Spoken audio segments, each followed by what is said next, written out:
Welcome into Duval Daily, presented by GenJag.com. I'm Jordan DeLugo. Thank you so much for tuning in here on Monday, December 30th. Hopefully everyone is having a wonderful holiday season.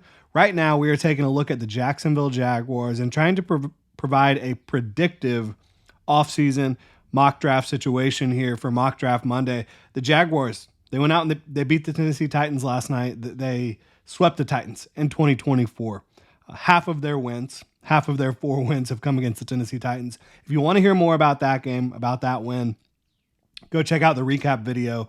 But now that Sunday is in the books, we do know where the Jaguars currently sit when it comes to the 2025 draft order. They're currently at 5. So they drop a couple spots for beating the Titans. I know some people are really mad about that. I don't think it's as big of a deal. I think that being able to sweep the Titans is great. Obviously, it doesn't really mean much in the grand scheme of things, but the Jaguars aren't drafting a quarterback, right? And if you were a team that felt like you needed to draft a quarterback and you had identified a quarterback or two that you were really excited about at the top of the draft, yes, this would be a bad situation. But the Jaguars are not drafting a quarterback. And based on my evaluation, looking at my big board, there are 6 legitimate blue chip prospects in this class. So sitting at 5, if a couple quarterbacks come off the board, you're going to be able to get one of those guys. And you're going to probably have 2 or 3 of them available to you. So you're still in a good spot to get a great prospect. And that's exactly what we're going to do here. Now, before the mock draft, we talk about the offseason a little bit. I think the big moves in terms of letting go of players that the Jaguars predictively would make, and I am predicting that Doug Peterson's gone. I'm also predicting that Trent Baalke's gone. You just do not see general managers get 3 head coaches very often. I know Trent Baalke did it in San Francisco. I don't think that that's going to happen here in Jacksonville this time. So I think that a new regime will look to trim the fat of the roster when it comes to some of the expensive contracts, and they're not just going to release guys for the sake of releasing them. They're going to release players that have cap hits that when you release them, they're going to be able to shed some of that, right? They're going to be able to save money against the cap in 2025. The 2 biggest names there, Christian Kirk and Evan Ingram, 2 players that have been productive in Jacksonville. I would keep one of them. I've said that. I don't think I would keep both of them, but I would keep one of them, probably Evan Ingram. But I could see a new regime saying, look, we like Britton Strange. We like this tight end class. Evan Ingram costs too much, and we're trying to have as much spending money as possible and create as much flexibility for what we want to do as possible. We're not trying to be beholden to what the previous regime did in a lot of ways, especially from free agency standpoint. So you release Kirk and Ingram, you save over $16 million in cap space. You're sitting at well over $60 million in cap space after that, according to overthecap.com. And we talked about a few of these guys last week. You go out and you sign Justin Reed. He had a big time game for the Kansas City Chiefs. I think that he's not going to be super cheap, but he's also not going to be the market setter at safety. But go get you a quality safety who most likely you're going to be a team defense running a 2 high shell. And I think that Justin Reed, whether he's playing cover 2 or playing as a box safety, he can do that at an extremely high level. He brings the energy. He can absolutely lay offensive players out. He's physical and he's athletic and he's fast. I think he's in the prime of his career. So Justin Reed to be one of your starting safeties of the future. The Jaguars have major needs at safety. Andre Cisco played a little bit better yesterday. I really think Andre Cisco is an interesting case because, boy, he was playing good football before this year, and you've seen flashes of it this year. What has happened? I don't know. Is it coaching? Is it effort? Off the field effort? I don't know. But it's probably going to go down as one of those mysteries in Jacksonville, and then we'll find out how good he really is at his next stop, which I think he's going to be pretty darn good moving forward. But Justin Reed comes in to provide more consistency there, and not the same type of player as Andre Cisco. But I think that his overall game can bring more stability to the safety position. You sign Amari Cooper as well. We've talked about him. I think there's a number of free agent wide receivers you could bring in. Amari Cooper would be pretty darn exciting. He's still an explosive player, a really good route runner who can create separation and get open, and also come down with some impressive catches at the catch point in contested situations. You saw him do that yesterday. If you're able to land him to pair up with Brian Thomas Jr., I think he's going to make this offense a lot more explosive, give Trevor Lawrence another downfield target, but B, I think Brian Thomas Jr. being able to learn from someone like Amari Cooper, who was a high draft pick, who has had a very good NFL career, would be a really good situation short term. Probably 2-3 year deal for Amari Cooper. You sign someone like Josh Uche who can come in and be a rotational pass rusher for you behind Josh Hines Allen and Trayvon Walker. You're kicking Eric Armstead back inside, so you got Eric Armstead and Mason Smith and Devon Hamilton inside, feeling decent about that group, plus Jordan Jefferson as well. And you're signing an interior offensive lineman with some starting experience and relative youth, trying to get somebody going into their prime that can compete potentially to play at guard there, maybe even center. And then so you're entering the draft with only one major need, and it's at cornerback. I think that the combination of Mason Smith and Eric Armstead with proper coaching and proper alignment should get you excited, especially from a pass rush standpoint, moving forward into 2025. But the only one major need that we have here is at cornerback. We're taking a cornerback in the first or second round. We're going to lock that in. Same strategy as last week because I think it's the strategy that makes the most sense. This is a really deep cornerback group at the top of the draft, talking about the first and potentially second round, and that there's blue chip prospects at the position. 2 blue chip prospects, in my opinion, and a host of players that, depending on your defensive scheme, a lot of different guys that will be different fits in the second round. So we're running this one over on NFL Mock Draft Database. Excited to get into it. Really appreciate y'all supporting the channel. If you enjoy the content, please like and subscribe. You can also check out genjag.com/shop, pick up some new Duval gear like the hat I'm wearing right now.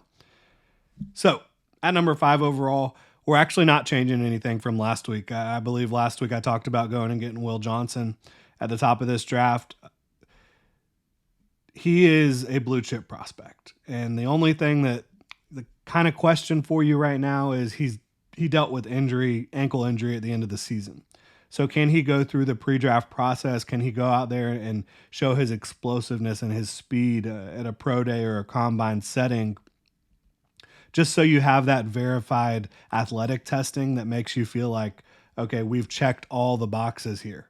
Yes, the tape is the most important thing, but you want to have every box checked when you're talking about a true blue chip prospect. And I think if Will Johnson can go out there and prove throughout the pre-draft process that he is that athlete you're looking for, because on field, he looks prototypical. He's 6'2", over 200 pounds. He's got length. He's got great instincts at the position, both in man and zone coverage. It feels like he knows how opposing offenses are going to try to attack what they're doing defensively. And he's got the length, athleticism, quickness, fluid hit. He's got it all. So Will Johnson to pair with Tyson Campbell, you've now got a really great outside duo plus Jarian Jones. And you've got some depth too. Buster Brown, I think, is good depth in this situation. If Ronald Darby's still around, which he's not costing a ton of money, so why not keep him as depth as well? As long as he's willing to come into that role, which I don't think that there's any team in the NFL that's going to be paying him to be a starter next year. So you've got some depth there. And DeAndre Prince down the line too. You've got some other guys you've drafted that can compete. So I think you'd be sitting in a real nice spot at cornerback if you're able to go get Will Johnson at the top. And then the one thing about where the Jaguars are at in the draft order right now with a lot of teams being tied with the same record, the Jaguars currently pick at 5 overall in the first round, but in the second round, they're not picking quite that early because of the snake order of things in the draft. If you're picking, if there's, like right now, there's 1, 2, 3, 4, 5 teams that are tied at 4 and 12. Because the Jaguars got to pick first in the first round out of that group of teams, they picked last in the second round out of that group of teams. So they're all the way down at 41 instead of being closer to the top of the second round. And a lot of interesting directions you could go here, a lot of quality options. I'm going to take a name. We've talked about him a little bit, but I don't know that we've seen him this high. And the reason I value him, I think he could legitimately play all five positions on the offensive line. It's Gray Zabel. Um, I expect Marcus Mbo to be gone before now. I expect Armand Mbu to be gone before now. I look at Gray Zabel as someone has dominated at left tackle at North Dakota State, smaller competition. He's done everything you would have expected of him there.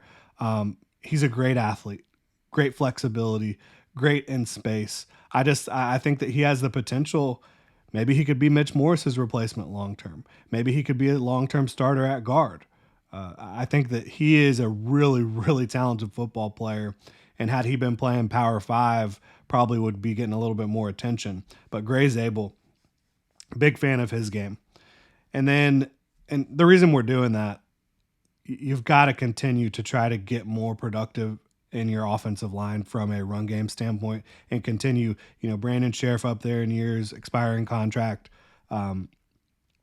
Mitch Morse up there in years. 2025 will be the last year of his deal. You've got to make sure you have a pipeline of guys coming in there. And I think Gray Zabel, I have a round 2 grade on him, so getting him there makes sense. At 72, a player who I actually have rated higher than Gray Zabel, but the way safety position is devalued and the way offensive line is valued extremely highly, he falls to 72. And maybe you could flip-flop these two guys either way. I'd be happy to land them both. And I think that predictively this would make sense. Xavier Watts, pairing him up with Justin Reed. If you're in a too high shell, if you're playing cover 2, both of these guys make a lot of sense. But I like Xavier Watts. He's not the most elite athlete out there, but I do think he can be a single high safety. So even if you're running a cover 2 shell, but then you drop into cover 3 or cover 1 and Justin Reed, goes down inside the box, Xavier Watts has to go back and play center field. He can do that. Even though he's not the best athlete, he is still a good athlete and he has good size. He has amazing instincts at the safety position. He has great ball skills, constantly making plays on the football in the air. I think he's led college football in interceptions the last couple years, and he's also a really reliable tackler, just a smart football player who I think can also, pick up some man-to-man duties for you as well, whether it's covering a tight end or big slot, running back out of the backfield. Xavier Watts, I think, would be a tremendous value for you out of Notre Dame. At 95, this is another value pick in my opinion. Jalen Royals out of Utah State, a guy who, had he not suffered a foot injury earlier this year, probably would have a little bit more buzz on him. I love the pairing of him and Brian Thomas Jr. because they are both incredibly explosive and fast. And Jalen Royals, he's not just a fast guy. He's got great catch point skills as well. He can go up and get the football at its highest point. He does not drop, he doesn't have many focus drops. He's just very consistent at the catch point, but also explosive and has the ability to make wow catches for you. So pairing Jalen Royals up with Brian Thomas Jr., these are 2 3-level threats, right? Brian Thomas Jr., you've seen the Jaguars' ability to get him the ball as a runner, as a screen player, intermediate on slants, and obviously deep down the field. I think Jalen Royals can be used in a lot of the same ways. You have those guys on opposite sides of the field, or you have them lined up in a bunch formation. You have Jalen Royals in the slot, Brian Thomas Jr. out wide, flip it, whatever it may be. There's so many different ways you can use the explosiveness. And again, Jalen Royals is not just an explosive player. He has got great hands. So I think that would be a lot of fun. And then at 108,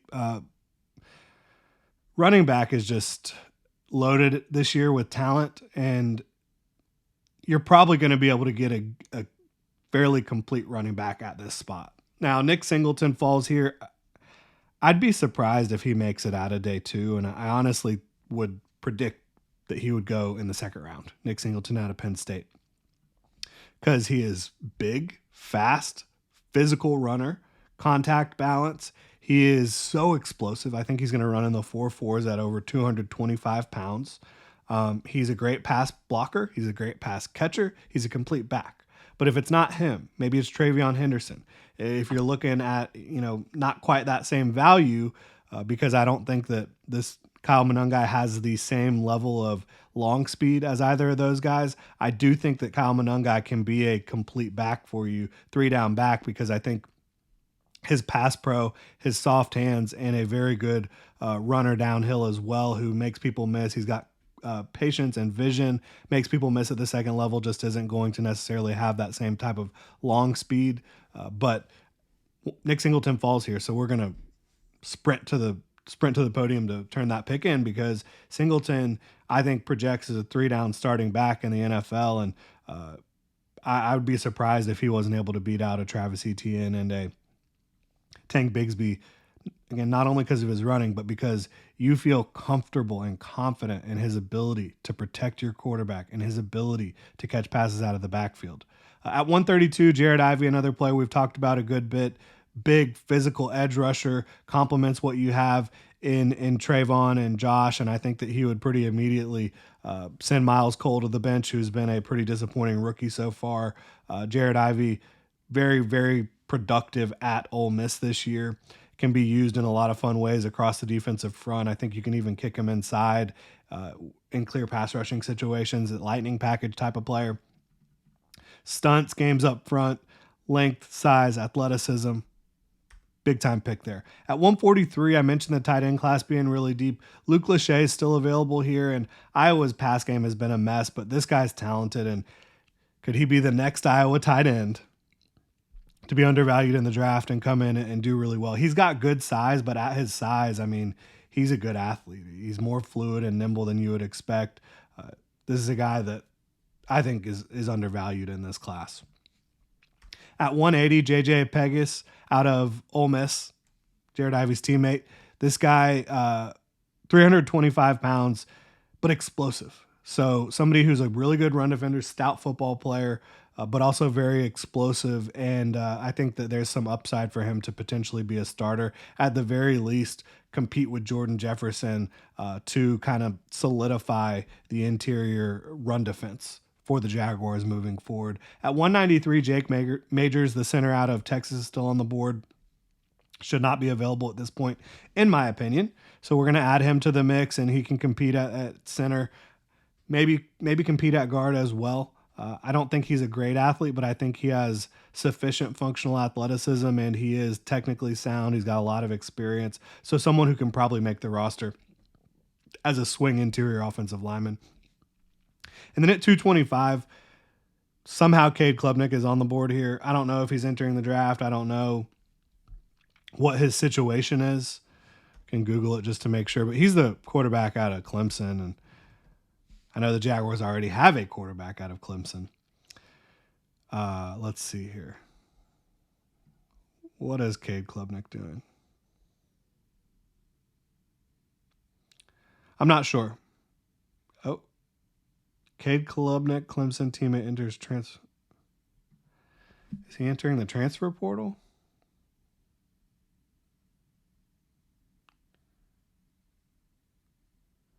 I don't think so. I'm not sure what's happening with Cade Klubnik yet, but if he does enter the draft, he'd be the type of player I would. If I was a team that needed a quarterback, I would rather take him in the second round than Shedeur or Cam in the first round. He shouldn't be available here at the bottom of the draft. I don't know what the deal is with that, but this is the spot, the placeholder for the backup quarterback option, somebody who can come in and compete. I don't know if the Jaguars are going to keep Mac Jones around. I think a new regime could look at him positively, could look at him as a little bit of a, maybe a little bit too much personality, to say the least there. We'll see. He played really well yesterday, and I'm happy for him, and I hope that he's able to have a long career here, whether it's in Jacksonville or wherever it may be. But going and getting a long-term, cheap backup option, trying to get someone who can back up Trevor Lawrence makes sense. Cade has good athleticism, but whoever it is, go get somebody who you think can be that steadying presence behind Trevor Lawrence long-term. And that'll do it. I think we have addressed safety in a big way this offseason, receiver as well, getting Amari Cooper and Jalen Royals, and I like that Jalen Royals can learn from Amari Cooper, so can Brian Thomas Jr. You have a three-headed monster at receiver. As much as I like Parker Washington, I still think that he should be viewed as definitely someone you're going to try to continue to grow and continue to develop, but probably shouldn't be viewed as a locked in top 3 receiver for your football team moving forward, in my opinion. We addressed the interior of the offensive line. We got more versatility on the offensive line with Gray Zabel. Defensive line, we didn't add a whole lot because, I feel confident in Mason Smith. I feel confident that Eric Armstead could get the job done as an interior defensive lineman, right? Linebacker, we've spent enough there over the last few years. I think that in a different scheme that Foye and Devin can do just fine for you. Went big on safety, went big on corner with Will Johnson. So, and obviously added a starting running back as well. We'd love to know what y'all think about this one. Drop your thoughts in the comment section below. If you enjoy the content, again, please like and subscribe. You can check out ginjag.com/shop. Pick up some new Duval gear. Y'all have a good one.